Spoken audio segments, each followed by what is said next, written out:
নমস্কাৰ বন্ধু বান্ধৱীসকল, আজিৰ ভিডিঅ'টোত মই চাৰ্ভিল জুনিয়ৰ চিৰাপৰ বিষয়ে আলোচনা কৰিম।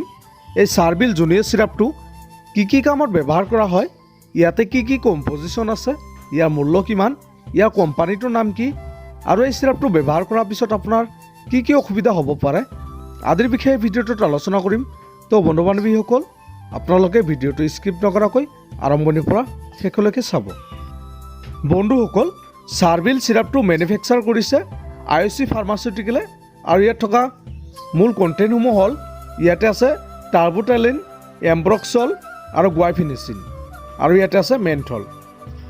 এই চাৰ্ভিল জুনিয়ৰ চিৰাপটো 60 ml পেক হয়। ইয়াতে টাৰ্বোটালিন ছালফেট আছে 1.25 mg, গুৱাইফিনিচিন আছে 50 mg, মেন্থল আছে 2.5 mg আৰু এম্ব্ৰক্সল হাইড্ৰক্লৰাইড আছে 15 mg। বন্ধুসকল, ভিডিঅ'টো আৰম্ভ কৰাৰ আগতে এটা অনুৰোধ জনাওঁ, যদিহে আপুনি এতিয়ালৈকে আমাৰ চেনেলটো ছাবস্ক্ৰাইব কৰা নাই, আপোনালোকে প্লিজ ছাবস্ক্ৰাইব কৰি দিব আৰু কাষত থকা বেল আইকনটো প্ৰেছ কৰি দিব। বন্ধুসকল, চাৰ্ভিল জুনিয়ৰ চিৰাপটো শিশুৰ বাবে ব্যৱহাৰ কৰা হয়। যিসকল শিশুৰ অতিৰিক্ত কাহ হয়, এজমা হয়, অতিৰিক্ত কাহ হোৱাৰ ফলত বুকুত কফ জমা হয়, যাৰ ফলত উশাহ ল'ব নোৱাৰা হয়, এনেকুৱা কণ্ডিশ্যনত এই চাৰ্ভিল জুনিয়ৰ চিৰাপটো ব্যৱহাৰ কৰা হয়। বন্ধুসকল, চাৰ্ভিল জুনিয়ৰ চিৰাপটো যদি কোনো শিশুৰ তীব্ৰ ব্ৰংকাইটিছ বেমাৰ হয়, যাৰ ফলত বুকুত ঠাণ্ডা লাগে, ব্ৰচালটি ফুলি যায়, এনেকুৱা কণ্ডিশ্যনত এই চিৰাপটো ব্যৱহাৰ কৰা হয়। যেতিয়া বন্ধুসকল ব্ৰচিয়াল টিউবসমূহে বতাহৰ পৰা হাপালৈকে অক্সিজেন পৰিবহণ কৰে, তেতিয়া ভাইৰাছৰ দ্বাৰা সংক্ৰমণ হয় আৰু তেতিয়া টিউবসমূহ ফুলি যায় আৰু উশাহ নিশাহ লোৱাত কষ্ট হয়। এনেকুৱা কণ্ডিশ্যনত এই চাৰ্ভিল জুনিয়ৰ চিৰাপটো ব্যৱহাৰ কৰা হয়। ইয়াৰ উপৰি বন্ধুসকল, যিসকল শিশুৰ এলাৰ্জিক ৰিয়েকশ্যনৰ ফলত এজমা হয় বা হাঁপানি হয়, যাৰ ফলত অতিৰিক্ত ঠাণ্ডা লাগে, বুকুত কফ জমা হয়, এনেকুৱা কণ্ডিশ্যনতো এই চাৰ্ভিল জুনিয়ৰ চিৰাপটো ব্যৱহাৰ কৰা হয়।